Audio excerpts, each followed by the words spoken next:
Okay, I'm here with Ryan at Armoloq, Huntsville Hamfest 2024, and we're going to tell us, so this guy was at the Houston Hamfest in Texas last, when was that, March?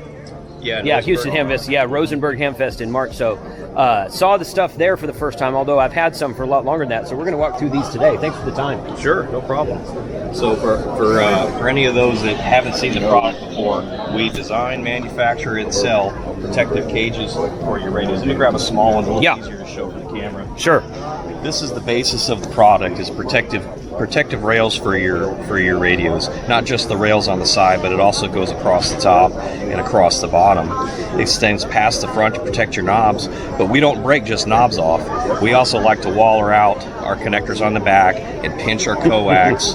So if you take this radio and set it down on your console in your floor, if you didn't have the cage, you would be damaging your product or your connectors. The original intent of the product was down inside a backpack. Now you go down inside a backpack, and let me show the newer one. We'll just jump ahead a little bit. The 705, down inside your backpack. You've got an air gap around the radio, so it helps keep it cool, because electronics don't like heat. But you also can relocate your RF connectors, and now you don't have to take your radio out to do your activation. Just screw your coax to it and off to the races. Some guys on these smaller radios like to run little whip antennas and in place of their handy talkie. And say, for example, like the 817 or the 818 has the connector on the faceplate. Well, I can tell you from experience that if you run that in your backpack and you hit a couple of tree limbs with your antenna, you're going to start to damage that faceplate, and your radio is not going to be very happy.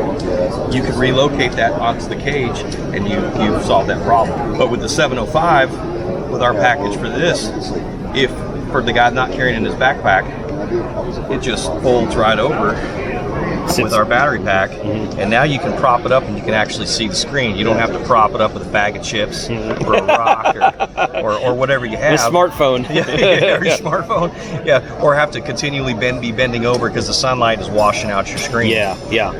This is a really cool setup. This is one of my favorite ones right here.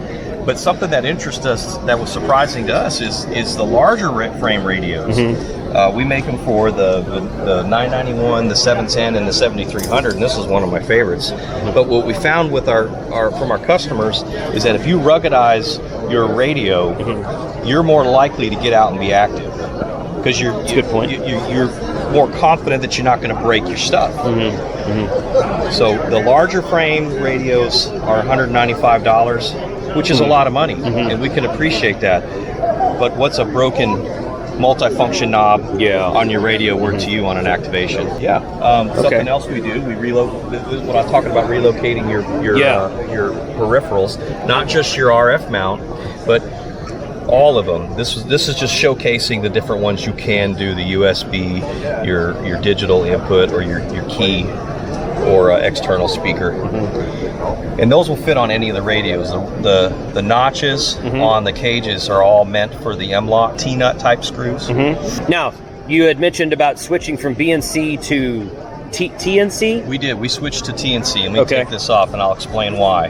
It's a more robust, it's more rugged of a connector. It's a little more water resistant. And being in the field, being camping, we thought that was an overall good choice. We're not trying to force people to go to TNC, and we're very well aware that it's not very common. So when you relocate with our package, we include a TNC to BNC adapter, because that's obviously much more common. But we like to recommend to people, especially on the smaller ones, and if you're running in a man pack, to get your antenna, get it with a TNC on it. All right, man. Well, hey, I'm really glad that you guys are starting to come to these shows. This is the third show I've seen. You guys were at Dayton? No, we were not. No, at Dayton. You're not at Dayton. Were you at Belton? You were at Belton. Yeah, Belton and Houston, both in Texas. So that's where they were before. But great to have you here. Hope you have a good show. Thanks for your time today. Thanks, sir. All right, man.